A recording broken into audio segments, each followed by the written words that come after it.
الرحمن الرحيم الحمد لله رب العالمين والصلاة والسلام على أشرف الأنبياء والمرسلين نبينا وحبيب قلوبنا وطبيب نفوسنا وشفيع ذنوبنا أبي القاسم محمد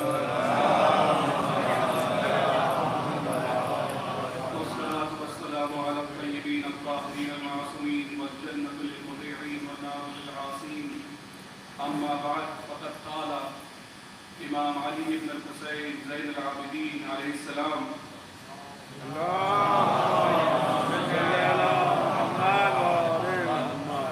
بسم اللہ الرحمن الرحیم فأما حق اللہ الأکبر فإنك تعبده ولا تشرك به شيئا فإذا فعلت ذلك بإخلاص جعل لك على نفسك أن يكفيك امر الدنیا والآخرہ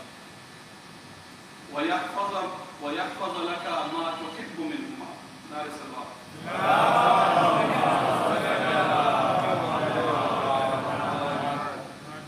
ارباب رضا، آج سے 30 دن پہلے جب محرم الحرام کا چاند نمودار ہوا، تب سے آپ سب لوگ اپنا وقت، اپنی طاقت، اپنا پیسہ، اپنا رتبہ، اپنی ہمت سب کی سب آپ نے لگا دی حسینیت کو زندہ رکھنے کے لیے۔ وہ وقت وہ تھا جب کچھ لوگ خوشیاں منا رہے تھے، لیکن آپ نے یہ سمجھا کہ حسینیت کا حق یہ نہیں کہ خوشی منائی جائے، حسینیت کا حق یہ ہے کہ کالے لباس پہنو، غم مناؤ، اچھے اچھے کھانے چھوڑ دو، سڑکوں پہ نکلو، دکھاؤ دنیا کو کہ ظلم کے خلاف آواز کیسے اٹھائی جاتی ہے، بتاؤ کہ حق کیا ہے، بتاؤ کہ باطل کیا ہے، اپنے عمل سے دکھاؤ کہ سچ کس طرف ہے اور جھوٹ کس طرف ہے۔ آپ کیا کر رہے تھے ارباب اعزا؟ آپ وہی کر رہے تھے جو امام حسین علیہ السلام اپنے گھر سے خروج کر، جو لوگ آپ کو بلا رہے ہیں وہ آپ کو دھوکہ دیں گے، لیکن اس کے باوجود آپ جا رہے ہیں، ایسا کیوں ہے؟ تو کیا فرماتے ہیں؟ انما خرجت لاصلاح امتی جدی ان اريد امر بالمعروف وانهى عن المنکر واسیر بسیرت جدی رسول اللہ وابی علی ابن ابی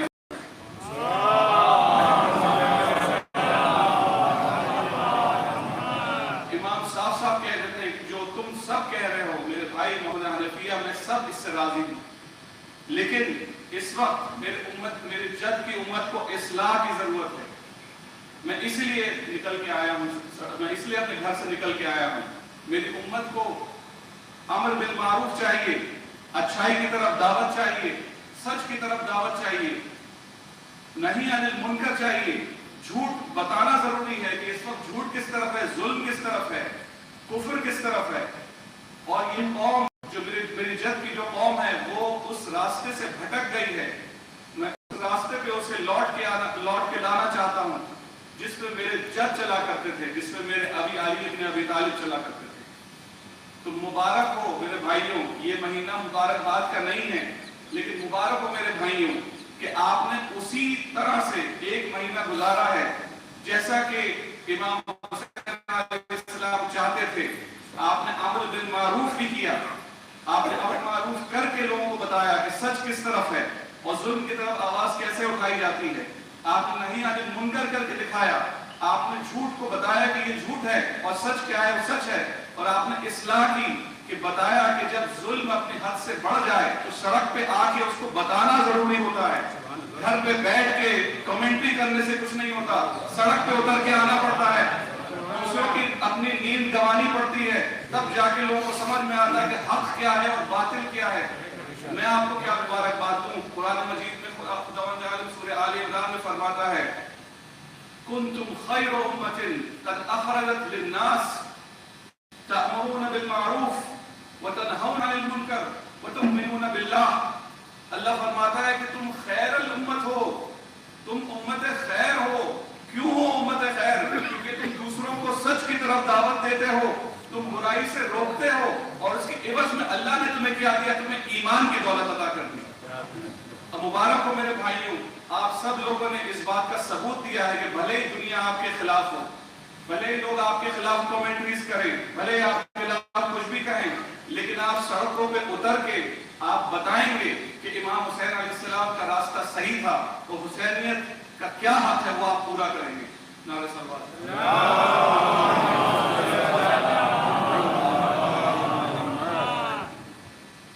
ارباب اعضاء سورہ بقرہ میں 30ویں آیت ہے، خداوند عالم نے طے کیا، وَإِذْ قَالَ لِلْمَلَائِكَةِ إِنِّي جَاعِلٌ فِي الْأَرْضِ خَلِيفَةً، خداوند عالم نے طے کیا کہ اے ملک سب اکٹھا ہو جاؤ، آج میں نے طے کیا ہے، آج میں نے ارادہ کیا ہے کہ میں زمین پہ اپنا جانشین بھیجوں گا، اور وہ جانشین ایک انسان ہوگا۔ تو اس پہ آپ بخوبی جانتے ہیں کہ ملک نے کیا جواب دیا۔ ملک نے کہا یا رب العالمین، تو ایسی مخلوق کو بھیج رہا ہے جو خون ریزی کرے گا، جو کیوس مچائے گا، جو فساد کرے گا۔ دیکھیے بیسیکلی ویسے آیت اللہ قلی یزدی اپنے ٹرانسلیشن میں یہ فرماتے ہیں کہ ملک نے یہ جو کیریکٹرسٹکس بتائی تھی وہ حضرت آدم کی نہیں تھی، ان سے پہلے جو مخلوق وہاں رہتی تھی دنیا میں، جو انسان جیسی تھی لیکن انسان نہیں تھی، یہ ان کی خصوصیات تھی۔ لیکن آپ ذرا سوچیے، اس بات کو سوچیے اور اس کو انسان کے اوپر رکھ کے سوچیے۔ ملک نے کیا کہا کہ انسان کیا کرے گا؟ انسان فساد مچائے گا، انسان خوریزی کرے گا۔ تو ذرا آپ دنیا کا حال دیکھ لیجئے،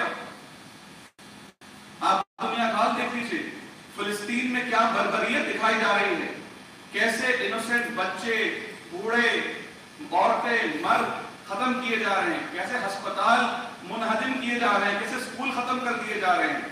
جتنی موتیں بتائی جا رہی ہیں اس سے کئی زیادہ موتیں ہو چکی ہیں۔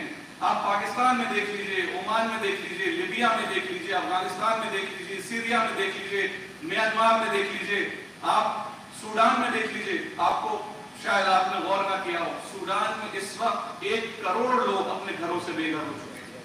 دنیا کا لارجسٹ پرابلم ہے یہ، کیونکہ افریقہ میں اس لیے ہم لوگوں کو اس کا اندازہ نہیں ہوتا اور نیوز میں نہیں دکھایا جاتا، کیونکہ اس پہ TRP نہیں ہوتی۔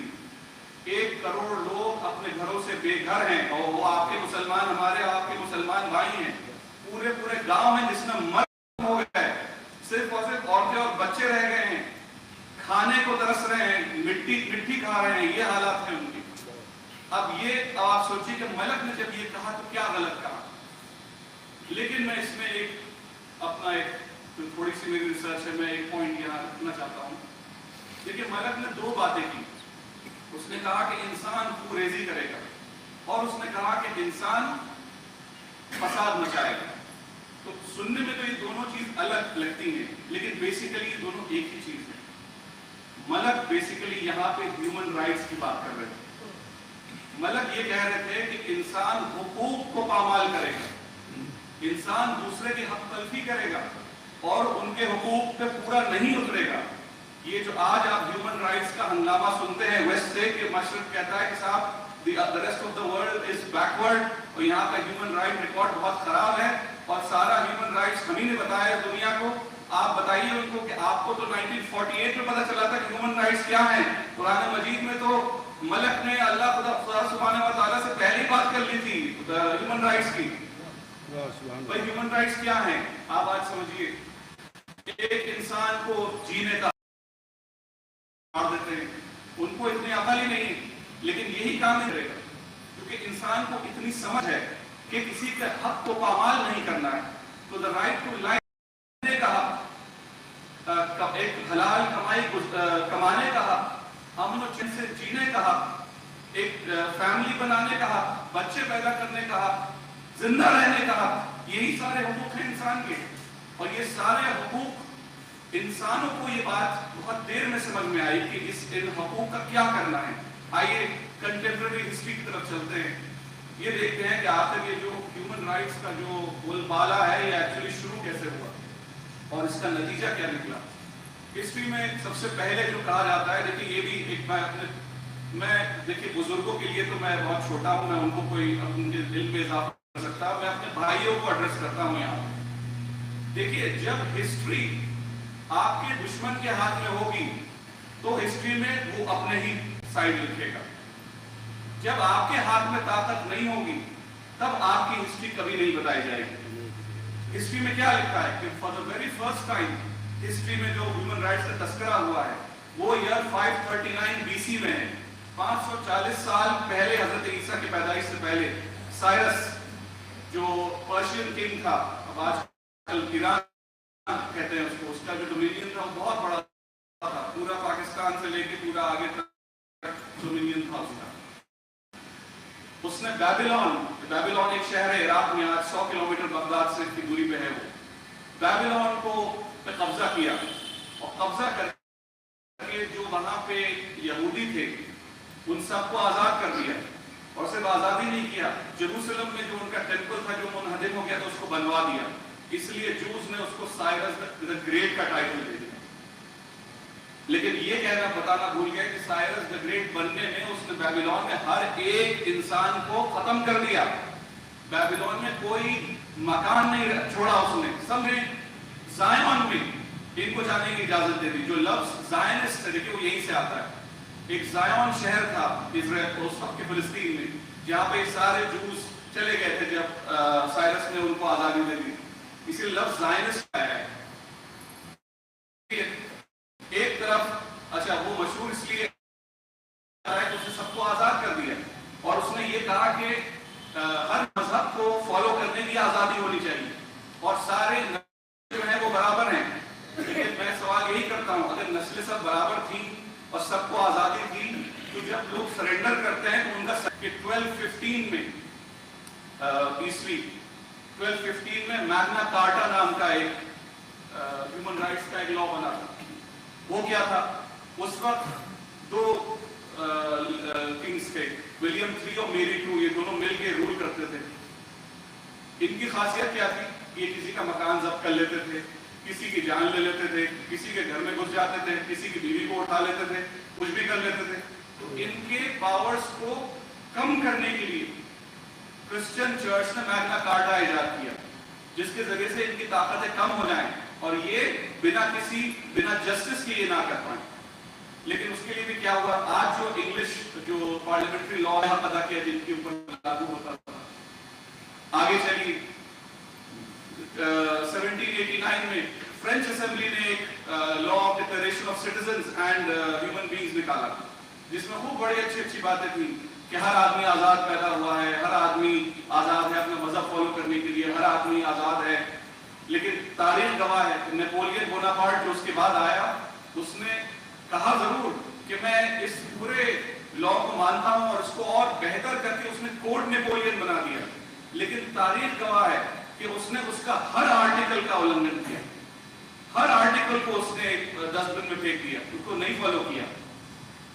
اس کے آگے آ جائیے 1948 میں جو لیٹسٹ آپ کے سامنے جو شکل ہے آج ہیومن رائٹس کی, وہ جب نازی جرمنی کو سیکنڈ ورلڈ وار میں الائڈ فورسز نے ہرایا. نازی جرمنی کے بڑے ظلم تھے, انہوں نے 6 ملین جوز, 1 ملین جپسیز, ان سب کو مار دیا. جتنے ہینڈی کیپ لوگ تھے, کوئی 50-70 ہزار ہینڈی کیپ بچے بڑے بوڑھے سب تھے, ان سب کو مار دیا. یہاں تک کہ وہ ایکسپیریمنٹ کرتے تھے زندہ سبجیکٹس کے اوپر. اس میں ایک ایکسپیریمنٹ یہ تھا کہ الگ الگ نسیں کاٹ کے دیکھتے تھے کہ کتنی دیر میں سارا خون بہہ جاتا ہے اور آدمی مر جاتا ہے. وہ یہ سب لکھتے تھے. اسی سب کی وجہ سے ایلینور روزویلٹ جو فرسٹ لیڈی تھی امریکہ کی, انہوں نے اس کمیشن کو لیڈ کیا اور اس کو 30 آرٹیکل اس کے بنائے.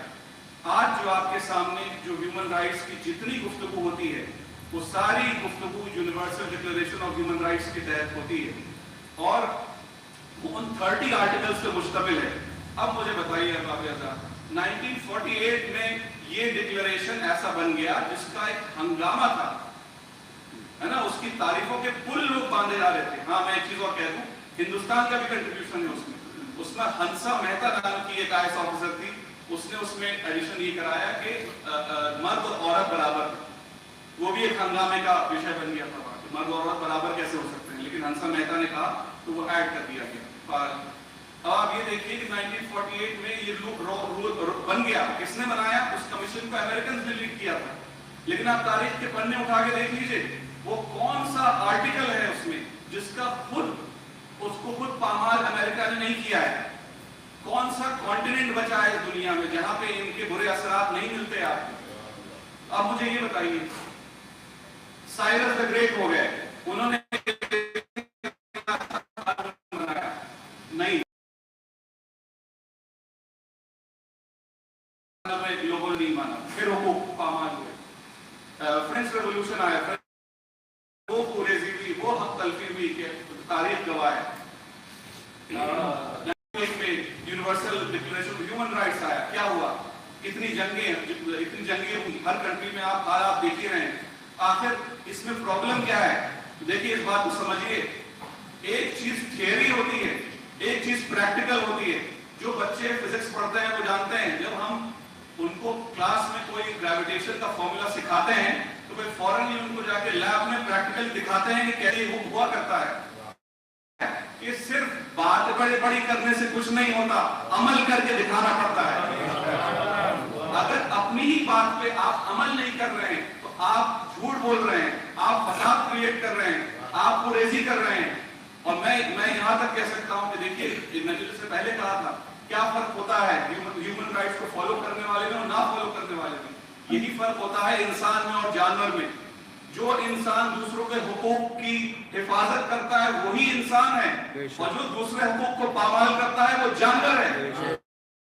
اور اس سے بھی میں آگے کہوں، دیکھیے جانور بھی اپنوں کو نہیں پریشان کرتا، جانور اپنوں کو پریشان نہیں کرتا. ان کو دیکھیے، یہ انہوں نے جتنے دوسروں کو مارا ہے اتنا ہی اپنوں کو مارا رکھتے ہیں. وہ جانوروں سے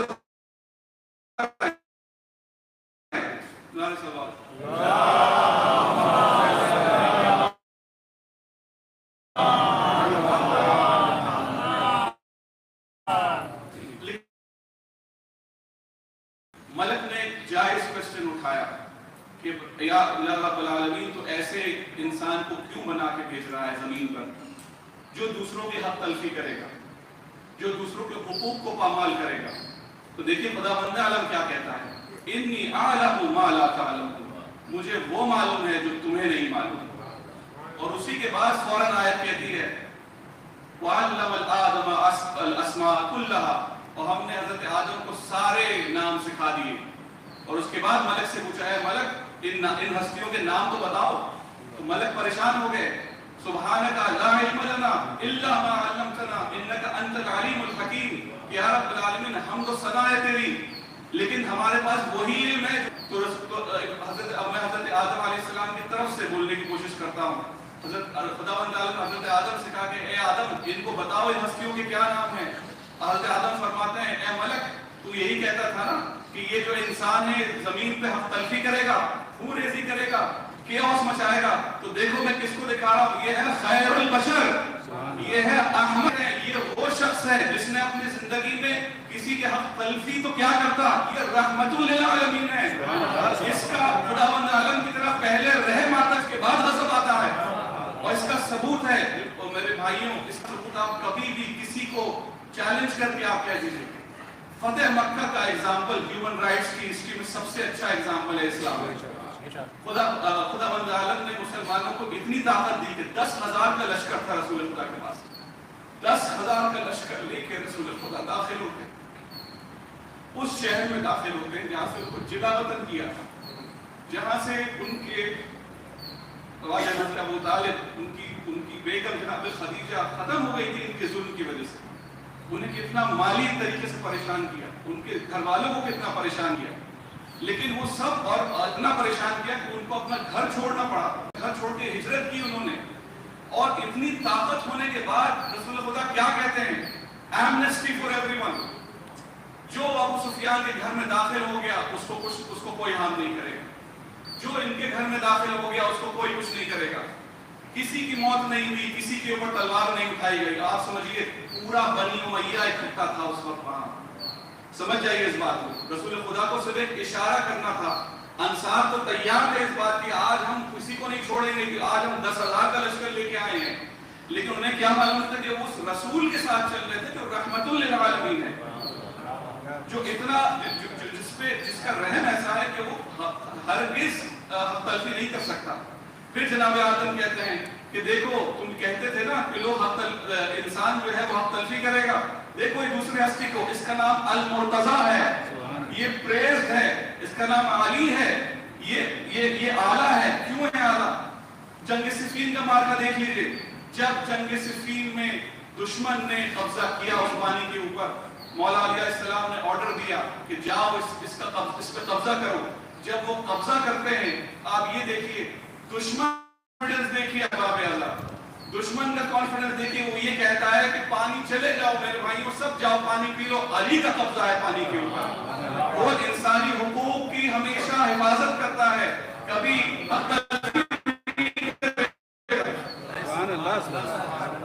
جب حضرت آدم علیہ السلام نے پھر کہا کہ دیکھو تیسری ہستی کو دیکھو، ان کا کیا نام ہے؟ ان کا نام الزہرا ہے، ان کا نام الفاطمہ ہے۔ یہ کون ہے؟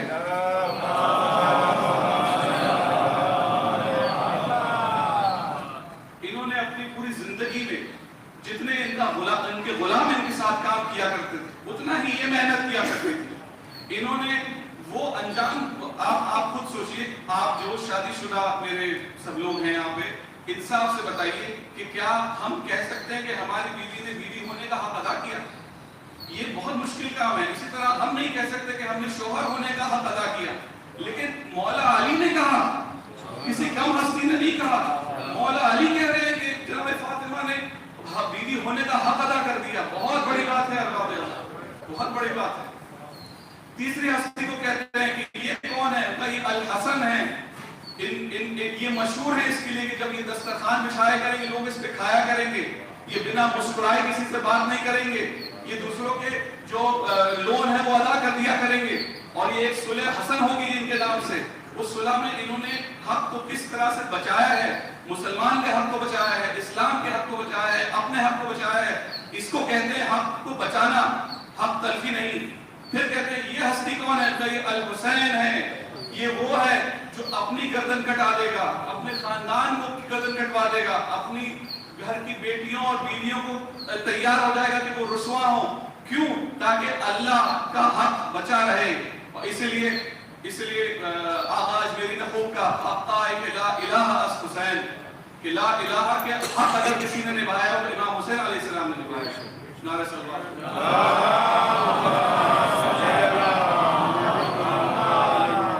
اس لیے میں دیکھیے پھر وہی کہوں گا کہ کتابیں تو بہت اچھی لکھ لی لوگوں نے، بہت اچھے ہیومن رائٹس کی کتابیں اور ڈاکیومنٹس بنا لی، لیکن اس پہ پریکٹیکلی چلنے والا کوئی نہیں ملا۔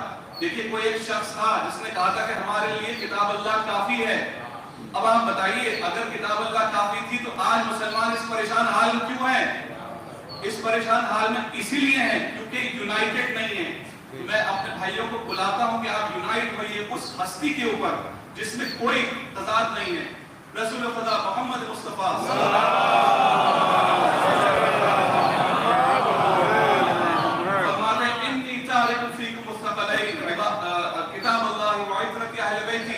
کہ میں تمہارے بیچ دو بھاری چیزیں چھوڑے جا رہا ہوں، چیزیں چھوڑے جا رہا ہوں، ایک کتاب اللہ ہے اور ایک میری عبرت ہے۔ مطلب وہ کیا بتانا چاہ رہے ہیں؟ وہ بتا رہے ہیں ایک قرآن صامت ہے اور ایک قرآن ناطق ہے، ایک تھیوری ہے اور ایک پریکٹیکل ہے۔ جب تک دونوں لے کے تم اگر میرے پاس نہیں گا لن تضلوا بعدی، اگر تم دونوں کو لے کے میرے پاس آؤ گے تو ہمیشہ صحیح راستے پہ آ چلو گے۔ آپ کو ایسی مثال چاہیے جو اللہ کی کتاب بھی ہو لیکن اس پہ چل کے دکھانے والے بھی موجود ہوں، تبھی ہیومن رائٹس کی بات انصاف سے کی جا سکتی ہے۔ ہیومن رائٹس کیا ہوتے ہیں اب یہ دنیا ہمیں بتانے کی کوشش کر رہی ہے۔ بہت افسوس کی بات ہے کہ ہسٹری ہم لوگوں کے ساتھ کائنڈ نہیں تھی، اور اس میں تھوڑی ہم لوگوں کی بھی غلطی۔ دیکھیے وہی بات ہے کہ ایک افریقن پروورب ہے کہ until the deer doesn't learn how to write, the lion's history will always be accepted. کہ شیر کا جو بیان ہے وہ ہمیشہ لیا جائے گا جب تک جو ہرن ہے وہ لکھنا پڑھنا نہیں جانتا۔ ہمارے ساتھ پرابلم یہ ہوئی کہ ہم نے اپنے تاریخ کو لکھا نہیں اور بیان نہیں کیا۔ میں آپ کو اشارہ کر رہا ہوں ایک بہترین گفٹ کو جو اہل بیت رسول ہمارے پاس چھوڑ کے گئے ہیں۔ امام علی بن الحسین زین العابدین علیہ السلام نے ایک کتاب لکھی تھی رسالۃ الحقوق، ان کی کتاب تھی رسالۃ الحقوق، جس میں انہوں نے 50 رائٹس بتائے ہیں. دیکھیے وہ جو UN کا چارٹر ہے اس میں 30 آرٹیکلز ہیں، اس میں 50 ہیں، اور آپ واقعی اس کو پڑھیے آپ حیران اور پریشان ہو جائیں گے. اس میں کس کس کا حق ہے؟ آنکھوں کا حق، ناک کا حق، زبان کا حق، ہاتھ کا حق، پیر کا حق، پڑوسی کا حق، دشمن کا حق، بچے کا حق، ماں کا حق، بھائی کا حق، جو تمہارے خلاف کام کر رہا ہے اس کا حق، جو ٹیچر کا حق، اسٹوڈنٹ کا حق. مجھے تو اتنے حق یاد بھی نہیں، لیڈر کا حق، عوام کا حق میں تو یاد بھی نہیں کر سکتا. 50 ہیں اس میں. اور 50 لکھنے کے بعد امام آخر میں فرماتے ہیں یہ 50 حقوق ایسے ہیں جو تمہاری پوری زندگی کو گھیر لیں گے. اگر تم ان 50 حقوق پہ پورے اتر جاؤ گے تو یقین تمہاری فلاح ہو جائے گی. میں نے خداوند نے آج مجھے شرف اس کا حاصل ہوا کہ میں نے اسی کتاب کا رسالۃ الحقوق کی جو سب سے پہلی حدیث ہے اس کی تلاوت آپ کے سامنے کی. کیونکہ ظاہر سی بات ہے جب کوئی چیز نمبر 1 پہ ہوتی ہے تو اس کی اہمیت نمبر 50 سے زیادہ ہوتی ہے. نمبر 1 جو چیز ہے وہ ہمیشہ نمبر 1 رہتی ہے. اور میں اپنے بھائیوں سے پھر کہتا ہوں دیکھیے ایسا نہیں ہے کہ ہم اس چیز پہ عمل نہیں کرتے، لیکن دیکھیے ایک نیریٹو ہوتا ہے. جب آپ ہر وقت کسی کی بات کر رہے ہوتے ہیں، جب آپ ہر وقت حسین کر رہے ہوتے ہیں، اچھی بات ہے، لیکن لوگوں کو لگتا ہے کہ حسین کے علاوہ آپ کی زندگی میں اور کچھ نہیں. جب یہ جو حدیث ہے اس کا میں آپ کو ٹرانسلیشن سناتا ہوں. فَأَمَّا حَقَّ اللَّهُ الْأَكْبَرُ کہ سب سے پہلا حق انسان کے اوپر خداوند عالم کا ہے. فَإِنَّكَ تَعْبُدُهُ لَا تُشْرِكُ بِهِ شَيْئًا کہ تم اس کی عبادت کرو اور اس کے ساتھ کسی کو شریک نہ کرو. دیکھیے یہ بہت بڑی بات ہے. میں لا الہ الا اللہ ہم بہت آسانی سے بول دیتے ہیں لا الہ الا اللہ، ہم سوچتے نہیں اس کا کیا مطلب. لیکن اس کی سگنیفیکنس بتانے کے لیے میں ایک اور حدیث کا سہارا لیتا ہوں جس کو حدیث سلسلۃ الذہب کہا جاتا ہے. یہ ایک ایسی حدیث ہے جو سنی اور شیعوں کے بیچ میں مشترک ہے. امام علی رضا علیہ السلام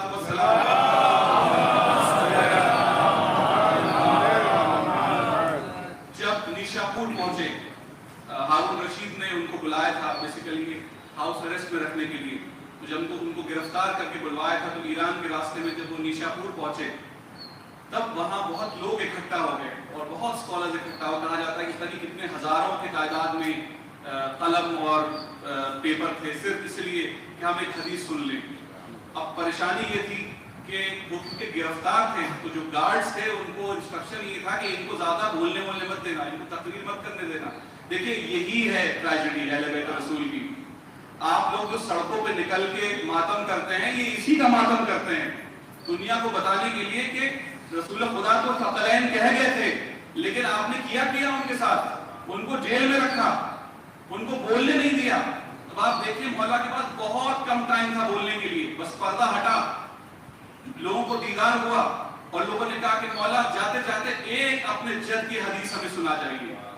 آپ دیکھیں انہوں نے کیا فرمایا. وہ بہت کچھ فرما سکتے تھے، امام علی کا مرتبہ بتا سکتے تھے، اپنا مرتبہ اہل بیت کا مرتبہ بتا سکتے تھے، لیکن وہ کیا فرماتے ہیں؟ صرف اور صرف ایک بات کہی انہوں نے، لا الہ الا اللہ. ایک قلعہ ہے، جو اس قلعے میں داخل ہو گیا اس کی فلاح ہو گئی، جو اس قلعے میں داخل نہیں ہوا اس کی فلاح نہیں ہوئی. اب آپ پلیز میرے بھائیوں سمجھیے اس بات کو. لا الہ الا اللہ صرف ایک سٹیٹمنٹ نہیں ہے، ایک وے آف لائف ہے. آپ امیجن کیجئے کوئی بھی اچھی چیز کسی نیگیٹو چیز سے شروع ہوتی ہے کیا؟ یہ بھی تو کہا جا سکتا تھا کہ اللہ واحد، اللہ احد، قل هو اللہ احد، یہی ہوتا، لیکن لا سے شروع ہوتا ہے. اکثر نیگیٹو، پہلے نیگیٹو سے شروع ہوا ہے. وہ ایک بہت امپورٹنٹ میسج بتانا چاہ رہے ہیں. دیکھیے ہم اور آپ کیا کرتے ہیں، میں بھی کرتا ہوں، آپ بھی کرتے ہیں، انفارچونیٹلی ہم سب یہی کرتے ہیں. ہم اپنی زندگیوں میں فالس آئیڈلز بنا لیتے ہیں، بت بنا لیتے ہیں. انجانے میں ایسا کرتے ہیں لیکن بنا لیتے ہیں. ہمارے دماغوں میں یہ ہو جاتا ہے کہ اگر مجھے $1,000,000 مل جائیں تو میری زندگی کی ساری پریشانیاں دور ہو جائیں گی. ہمیں یہ لگتا ہے, اور پھر جب وہ نہیں ملتا ہے تو ہم پریشان ہوتے ہیں.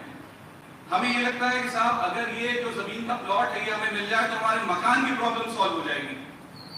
اب ہماری ساری جو انرجی ہے وہ اس مکان کا پلاٹ حاصل کرنے میں لگ جاتی ہے. آپ کو کوئی, میرے جوان بھائی ہیں, آپ کو کسی لڑکی پہ آپ کا دل آ جائے تو بس یہ ہوتا ہے کہ بس اس سے شادی ہو جائے تو بس میری بس سب ہو گیا میری زندگی میں, اور مجھے کچھ نہیں چاہیے. ایسا لگتا ہے. آپ کو طاقت چاہیے. کچھ لوگ کا اتنا بخار ہوتا ہے طاقت حاصل کرنے کا کہ وہ ایسا بت بنا لیتے ہیں کہ یہ ایک سچا قصہ ہے کہ ایک مولانا سے دوستی تھی ایک منتری کی. تو وہ آیا مولانا کے پاس اور اس نے کہا کہ مولانا صاحب میرا الیکشن میرا ہوا ہے, میرے لیے دعا کر دیجیے. تو انہوں نے کہا کہ اللہ آپ کے حق میں جو بہتر ہے وہ کر دے. نہیں یہ نہیں چاہیے, نہیں صاحب یہ والی نہیں چاہیے, آپ سیدھے سیدھے دعا کیجیے کہ مجھے کامیابی ملے. اب مولانا چلے اس کو سمجھانے, کبھی کبھی فیلئرز میں بھی برکت ہوتی ہے, لیکن وہ سننے کو تیار ہی نہیں. کیوں؟ کیونکہ اس نے بت بنا لیا, اس نے اپنے دماغ میں ایک بت بنا لیا. یہ نہیں سمجھ میں آتا لوگوں کے کہ ہر چیز میں صرف اور صرف وہی ہے جو قدرت رکھتا ہے. وہ ہے جو ہر چیز میں قدرت رکھتا ہے. ہم نماز میں کھڑے ہو کے جب کسی اور اپنی مشکلوں کے بارے میں سوچ رہے ہوتے ہیں, نماز میں کانسنٹریٹ نہیں کر رہے ہوتے ہیں, تو آپ پتہ ہے ملک کیا کہتے ہیں؟ ملک کہتے ہیں دیکھو اس بیوقوف کو کہ جس کو اس کی یہ سمجھ میں نہیں آ رہا کہ جس کے وہ سامنے کھڑا ہے وہ اس کی ہر پرابلم سالو کر سکتا ہے, اور یہ پرابلم کے بارے میں سوچ رہا ہے. اس بیوقوف کو کہو کہ یہ پھر سے آئے اور اپنے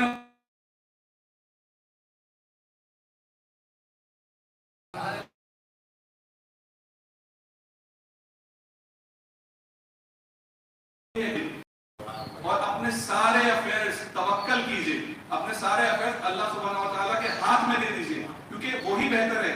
میرے والد ماجد کہا کرتے تھے اللہ ان کی مغفرت فرمائے, وہ مجھ سے کہتے تھے, ان کے ساتھ ایک بڑی اچھی بات تھی, میں یہ دیکھتا تھا کہ فیصلہ بہت جلدی لیا کرتے زندگی میں. میں نے کبھی ان سے پوچھا کہ ڈیڈی آپ ڈرتے نہیں ہیں, آپ فوراً فیصلہ لے لیتے ہیں؟ تو یہ میرے بھائیوں کے لیے, کیونکہ مجھے وہ بات بہت اچھی لگی. وہ کہتے تھے کہ بیٹا زندگی میں ہمیشہ نیت اچھی رکھنا. اگر تمہاری نیت اچھی ہے تو بس بسم اللہ کہو, اللہ کا نام لو اور کود جاؤ. اگر تمہارے قسمت میں خداوند تعالیٰ نے کامیابی لکھی ہے تو وہ تمہیں پر عطا کر دے گا, اور اگر تمہارے لیے اس میں فیلئر ہے تو وہ تمہیں پکڑ لے گا اور گرنے نہیں دے گا.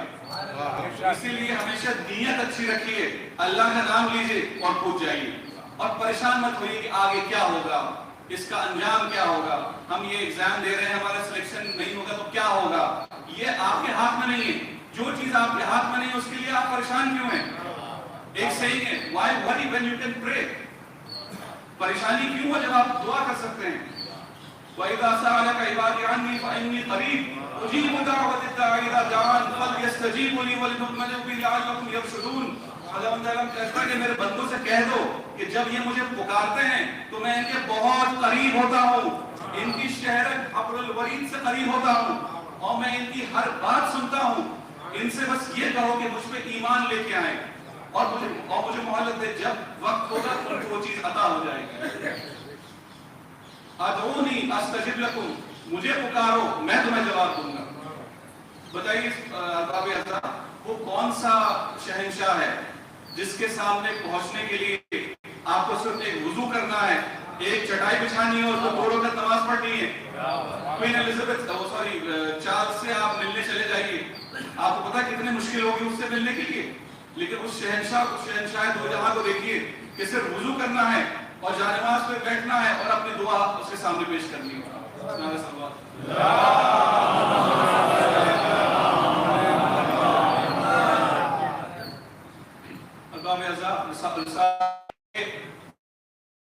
نتیجہ پھر میں واپس آؤں گا اس کی طرف.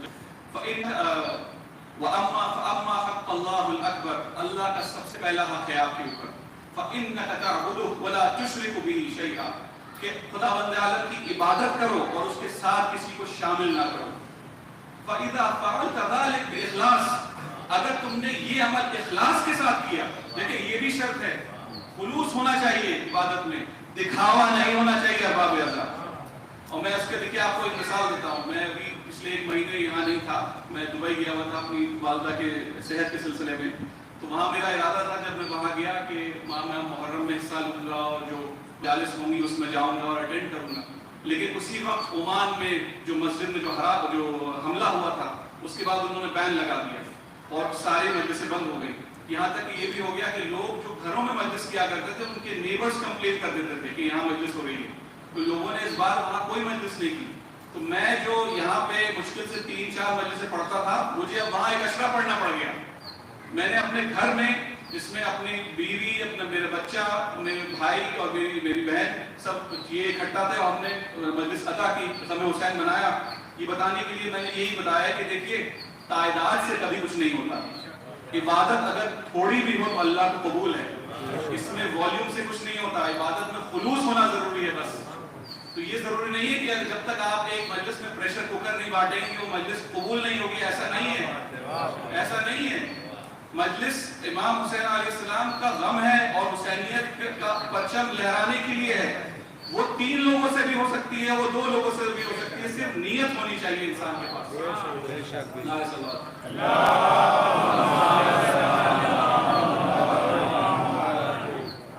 فَإِذَا فَعَلْتَ ذَلِكَ بِإِخْلَاصٍ جَعَلَ لَكَ عَلَى نَفْسِهِ. خداوند عالم جب تم اخلاص سے خداوند عالم کی عبادت کرو گے اور اس کے ساتھ کسی کو شریک نہیں کرو گے تو خداوند عالم اپنے اوپر واجب کر لے گا، اپنے اوپر واجب کر لے گا. دیکھیے کیا واجب کرتا ہے آپ سمجھیے. ان یکفیک امر الدنیا والآخرہ. اگر تم نے خلوص سے اللہ کی عبادت کی اور اس کے ساتھ کسی کو شریک نہیں کیا تو خداوند عالم اپنے اوپر واجب کر دیتا ہے کہ اس دنیا کے جتنے معاملات ہیں، نہیں اس دنیا کے نہیں، الدنیا والآخرہ، دنیا کے معاملات، آخرت کے معاملات تمہارے ہاتھوں میں دے دے گا. اور صرف یہی نہیں، وَيَحْفَظَ لَكَ مَا تُحِبُّ مِنْهُمَا. اور تمہارے ہاتھ میں اتنی طاقت دے دے گا کہ تمہیں جو بھی پسند ہو اس دنیا میں اور آخرت میں وہ تم اپنے ہاتھوں میں لے لو. اب آپ انصاف سے آپ سوچئے، آج مسلمانوں کو دیکھیے، نمازیں بڑھ رہی ہیں الحمدللہ، روزے بڑھ رہے ہیں الحمدللہ، لوگ قرآن مجید زیادہ پڑھ رہے ہیں، لوگ حج کی جو تعداد ہے وہ بڑھتی چلی جا رہی ہے، مجالس کی تعداد بڑھتی چلی جا رہی ہے. لیکن پھر بھی ہمارے پاس ان دنیا کے معاملات نہیں ہیں. معاملات دشمنوں کے ہاتھ میں ہیں. اس کا مطلب ہے کوئی چیز ہے جو ہم نہیں کر رہے ہیں. یہ بات ہمیں سمجھنا چاہیے. اور اسی لیے میں پھر اس کو صرف آپ کو بیان کرنے کی کوشش کرتا ہوں. جب خداوند عالم فرماتا ہے کہ فَإِنَّكَ تَعْبُدُ، کہ اس کی عبادت کرو، تو عبادت کے بہت سارے معنی ہیں. مولانا مجھ سے زیادہ اچھا بتا دیں کہ میرے پاس تو اتنا علم ہی نہیں ہے کہ میں اتنا بتا سکوں. میں صرف ایک اس کا ٹرانسلیشن بتاؤں گا کیونکہ مجھے لگتا ہے کہ وہ بہت ریلیونٹ ہے اس ٹائم میں. حدیث رسول ہے، رسول خدا محمد مصطفیٰ صلی اللہ علیہ وسلم، افضل الاعمال الکسب من الحلال. رسول خدا فرماتے ہیں کہ بہترین عمل، بہترین عبادت کیا ہے؟ حلال کی کمائی ہے. حلال سے کمائی کرنا ایک عبادت ہے. اور اس دیکھیے پریشانی ہے کہ ہم لوگ اپنے کام کو عبادت نہیں سمجھتے، یہی بہت بڑی پریشانی ہے. تو دیکھیے اس کا میں ثبوت آپ کو دیتا ہوں. امام محمد باقر علیہ السلام بہت گرمی تھی، اپنے 2 غلاموں کے ساتھ ایک کھیت میں کام کر رہے تھے اور بالکل پسینہ پسینہ ہو گئے. تو ایک شخص گزرتا ہے، وہ دیکھتا ہے کہ امام اتنے ہی پسینے میں ہیں جتنے ان کے غلام ہیں. وہ ان سے کہتا ہے کہ یا رسول اللہ، آپ یہ کتنا غلط کام کر رہے ہیں. آپ دنیا کو حاصل کرنے کے چکر میں اپنی جان گنوا سکتے ہیں. ڈی ہائیڈریشن ہے بھائی، اتنی زیادہ گرمی ہے اور آپ کو اس کا پسینہ آ رہا ہے. اس زمانے میں پتہ نہیں ڈی ہائیڈریشن کا علاج ان کے پاس کیا تھا اور کیا نہیں تھا. وہاں تو پانی کی بھی قلت تھی، تو اس کی بات جائز تھی. انہوں نے کہا کہ آپ اپنی جان گنوا سکتے ہیں اتنا محنت کر کے، اور یہ محنت آپ کیوں کر رہے ہیں؟ دنیا کمانے کے لیے. دیکھیے امام پلٹ کے کیا جواب دیتے ہیں. وہ کہتے ہیں کہ کیا بہتر ہوگا کہ میں خدا نہ خواستہ کوئی گناہ کرتے ہوئے میری جان چلی جاتی یا میں اللہ کی عبادت کرتے ہوئے اپنی جان گنوا دوں. تو دیکھیے نوکری پہ اپنی جان گنوانا بھی عبادت ہے. ہم جو کہتے تھے کہ تم جان کیوں دے رہے ہو نوکری میں، یہی کہا جاتا ہے نا، تم جان کیوں دے رہے ہو اپنی نوکری میں؟ اس کا جواب ہے کہ صاحب اپنی کمائی حلال کر رہا ہوں، اپنی کمائی حلال کر رہا ہوں، کیونکہ مجھے اس بات کا ڈر ہے قیامت کے دن مجھ سے سوال ہو جائے گا کہ ہم نے تمہیں ایک نعمت عطا کی تھی، تم نے اس کا ساتھ کیا کیا۔ ایک اور قصہ سنیے، رسول خدا صلی اللہ علیہ وسلم جنگ تابوک جاتے ہیں اور سارے انہوں نے اصحاب کو اکٹھا کیا۔ اس میں بھی ایک بہت پریشانی تھی کہ بہت سارے لوگ نہیں جانا چاہتے تھے، بہت طویل ڈسٹنس تھا اور بہت دن کا پروگرام تھا۔ تو جب وہ پورا کرنے کے بعد رسول خدا واپس لوٹتے ہیں تو پھر ان کے پاس ایک صحابی رسول آتے ہیں اور ان سے کہتے ہیں کہ یا رسول خدا مجھے معاف کر دیجئے کہ میں آپ کے ساتھ جنگ پہ نہیں جا پایا کیونکہ میں غریب ہوں، اور اگر میں آپ کے ساتھ چلا جاتا تو میری بیوی بچے مر جاتے ہیں۔ تو رسول خدا نے ان کا ہاتھ لیا اور ہاتھ پہ اپنا ہاتھ پھیرا۔ ہاتھ پہ اس ہاتھ پھیرنے کو انہوں نے کیا دیکھا؟ وہ جو گٹھلیاں نہیں بن جاتی ہیں مزدور کے ہاتھ کے اوپر، جب وہ محنت کرتا ہے اس کے ہاتھ سخت ہو جاتے ہیں، اس کے ہاتھ سخت ہو جاتے ہیں تو گٹھلیاں بن جاتی ہیں۔ تو رسول خدا نے اپنے دوسرے اصحاب کو بلایا اور کہا کہ دیکھو یہی ہاتھ اس کو جنت میں داخل کریں گے قیامت کے دن۔ یہ ہے محنت کا اثر۔ اللہ کی عبادت یقیناً نماز پڑھنا ہے، یقیناً دعا مانگنا ہے، یقیناً روزے رکھنا ہے، یقیناً سب کچھ ہے، لیکن میرے بھائیوں آج کے دن جہاں ان امپلائمنٹ اپنی چرم سیما پہ ہے، وہاں پہ آپ لوگوں کو اپنے اندر جھانکنا پڑے گا۔ بات سمجھیے، آپ دوسروں کو بلیم نہیں کر سکتے کہ صاحب نوکری نہیں ہے تو یہ ان کی غلطی ہے، ٹھیک ہے ان کی غلطی، لیکن ہر آدمی کا انتظام اس کو خود کرنا چاہیے۔ اب کیسے ہے؟ اب اس میں انٹرپرینورشپ ہے، اپنا بزنس شروع کیجئے، اپنا کچھ کاروبار شروع کیجئے۔ یہ بہانہ مت لیجئے، یہ بہانہ مت لیجئے کیونکہ بھارت سرکار نے نوکریاں نہیں بنائی ہمیں اس لیے ہم گھر بیٹھے ہیں، نہیں، یہ بہانہ مت لیجئے۔ عبادت ہے، کام کرنا عبادت ہے، اور اس میں موت آ جانا شہادت ہے۔ آگے دیکھتے ہیں، پھر اللہ فرماتا ہے کہ لا تشرکوا بہ شیئا، کہ اس کے ساتھ کسی کو شریک مت کرو۔ دیکھیے اس کی ایگزامپل میں بہت اچھا ایگزامپل دیتا ہوں۔ جناب سلمان محمدی، امام علی علیہ السلام کے دور میں ان کو کہیں کا گورنر بنایا تھا، اور وہ وہاں جب گئے تو انہوں نے یہ دیکھا کہ وہاں باڑھ آئی ہوئی تھی، تو ان کو سمجھ میں آ گیا تھا کہ یہ جو پانی کا لیول ہے بہت جلدی بڑھ جائے گا اور لوگ اس میں ڈوب جائیں گے اور مر جائیں گے۔ تو انہوں نے فرمایا کہ دیکھو یہ پہاڑ ہے، اس کی چوٹی پہ سب لوگ پہنچو، کیونکہ اس کی چوٹی پہ جب پہنچو گے تو پانی کا لیول ان تک نہیں پہنچاؤ گے اور تم لوگ بچ جاؤ گے۔ تو جناب سلمان اپنے آفس میں بیٹھ کے بہت دیر تک بیٹھے رہے کہ بھئی اور لوگ چلے جائیں کیونکہ میں تو حکمراں ہوں، مجھے تو آخر میں جانا چاہیے۔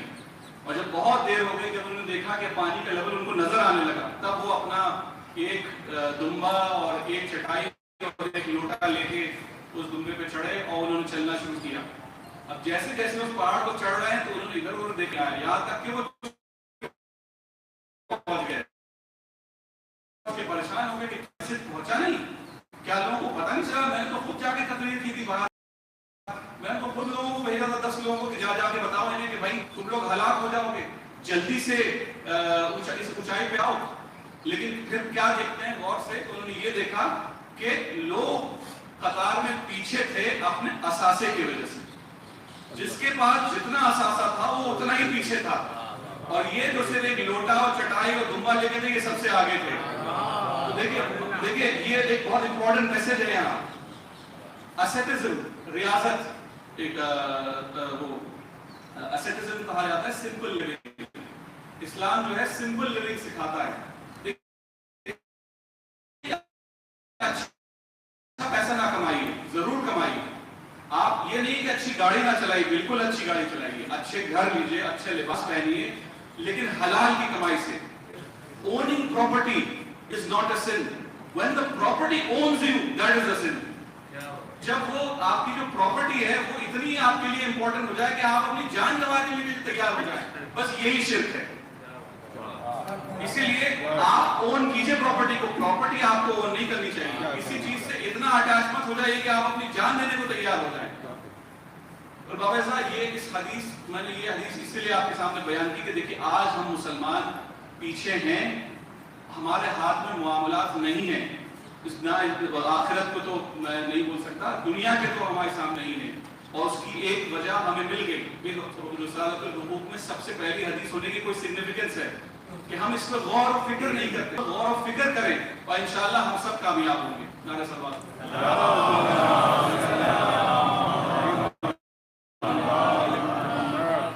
ارباب اعضاء، آج پہلی سفر ہو جائے گی.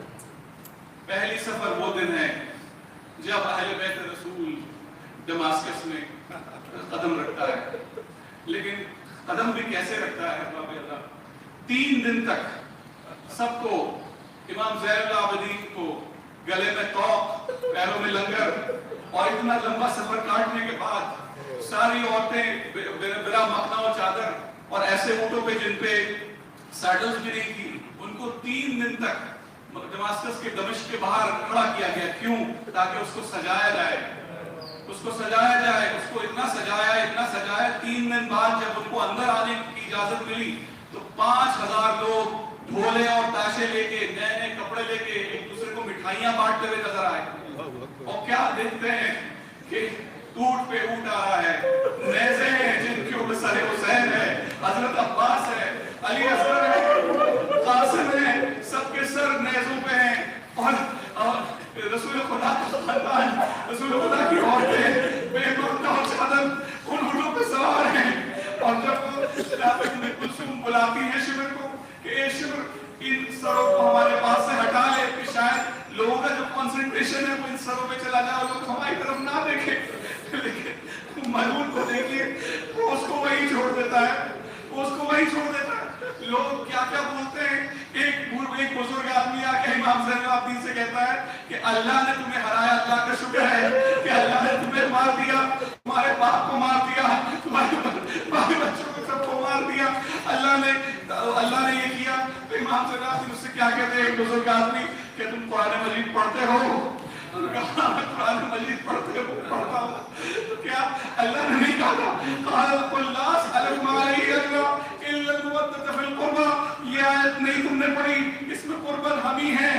ہمارے لیے کیا تھا رسول خدا نے ہمارے لیے کہا تھا کہ ہم تجھ سے کوئی سوال نہیں کرتے سوائے اس کے کہ میرے قرابت داروں سے محبت کرنا. تم نے کیا یہ آیت نہیں مجھے آیت تطہیر نہیں پڑھی؟ آیت تطہیر ہم ہی لوگوں کے لیے نازل ہوئی تھی. ہم ہی وہ لوگ ہیں جو پاک و صاف ہیں، ہمارے اوپر اللہ کا رحم ہے. جب وہ سنتا ہے تو کہتا ہے یا اللہ مجھے نہیں معلوم تھا کیا حال رسول کے ساتھ ایسا ظلم ہوا ہے، میں اپنے آپ کو پیچھے ہٹتا ہوں. اللہ پہ ان کو باب الساعات پہ کھڑا کیا. وہ دروازہ آج بھی ہے وہاں. آپ سمجھیے گلے سے تو پیروں میں لنگر، بوجھ کے ساتھ جتنی خواتین تھی ایک ہی رسی میں ان کی گردنیں بندھی ہوئی تھی. جناب سکینہ چھوٹی تھی تو کیسے کیسے پریشانی سے وہ رہی اس کے اوپر. اس کے بعد وقت یزید کی کورٹ میں ان سب کو بلاتا ہے. تاریخ بتاتا مطلب یہ کہتا ہے کہ جب امام حسین علیہ السلام کا سر یزید کے سامنے رکھا گیا اور جناب حسین کی نظر اس پہ پڑی، وہ کہتے واہ حسینہ، واہ حسینہ کے لال، محمد کے بیٹے، علی کے بیٹے، مکہ و مدینہ کے بیٹے، ہائے حسین. اس کے بعد ان پر ایک چھڑی کے ساتھ ان کے دانتوں اور ہونٹوں کے ساتھ پیٹ بھی کرتا ہے. ظالم ایک صحابی رسول فرماتے ہیں اے یزید ایسا نہ کر، میں نے اپنی زندگی میں رسول اللہ کو انہی کا تھوڑے فرصت دیتے ہوئے دیکھا ہے، ایسے پیٹ بھی کر رہا ہے سامنے. لیکن وقت کیا کہتا ہے کہ نہ کوئی ریولیشن آیا، نہ کوئی وحی آئی، نہ کوئی خدا ہے، نہ کوئی قرآن ہے. یہ سب بنی ہاشم کا ایک ڈھونگ کا طاقت حاصل کرنے کے لیے. اس کے بعد بدبخت اپنے آدمی کو بھیجتا ہے کہ جاؤ اس منبر پہ کھڑے ہو اور جا کے علی و اولاد علی میں لعنت بھیجو. اب وہ جاتا ہے، وہ بدبخت کھڑا ہوتا ہے.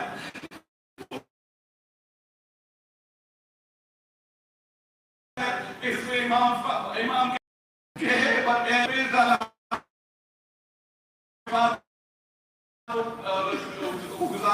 گزارش کرتے یزید سے کہ ہمیں بولنے کا موقع دیا جائے. تو یزید تیار نہیں ہوا.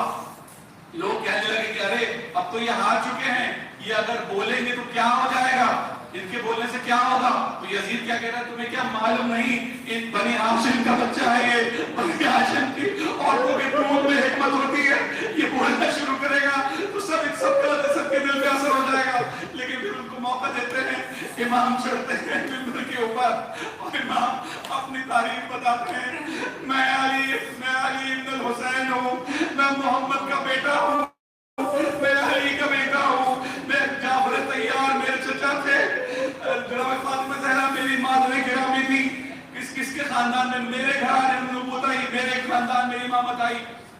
اور یہ سب کہتے کہتے جب لوگ رونے لگے تو یزید فوراً اعلان کرتا ہے کہ اذان دو، اور جب وہ اذان ہوتی ہے، جب وہ کہتا ہے اشہد ان لا الہ الا اللہ، تو امام فرماتے ہیں کہ بے شک میں نے اور میرے بابا نے سب کچھ قربان کر دیا، کیونکہ لا الہ الا اللہ اسی کو کہتے ہیں، میں نے سب کچھ قربان کر دیا بتانے کے لیے کہ اللہ کے ذات کے علاوہ اور کوئی ذات نہیں ہے، میرے پاس جو کچھ ہے اللہ کے لیے ہے، میں نے سب کچھ گوا دیا.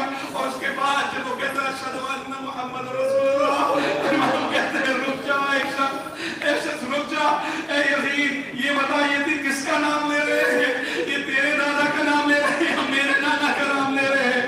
ارباب اعزاز قیامت جب بھی اذان ہوگی، یہ کربلا کی فتح ہے، یہ امام زین العابدین کی فتح کا اعلان ہے.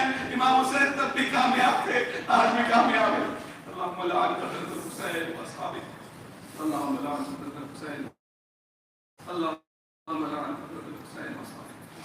خداوند عالم ہماری اس چھوٹی سی عبادت کو قبول فرمائے اور ہمیں اس قابل بنا کہ ہم رسول خدا اور اہل بیت رسول کے بتائے ہوئے راستے پہ چل سکیں اور امر بالمعروف کریں، نہی عن المنکر کریں، اور تا قیامت اور ہماری موت بھی ایمان کے اوپر ہو.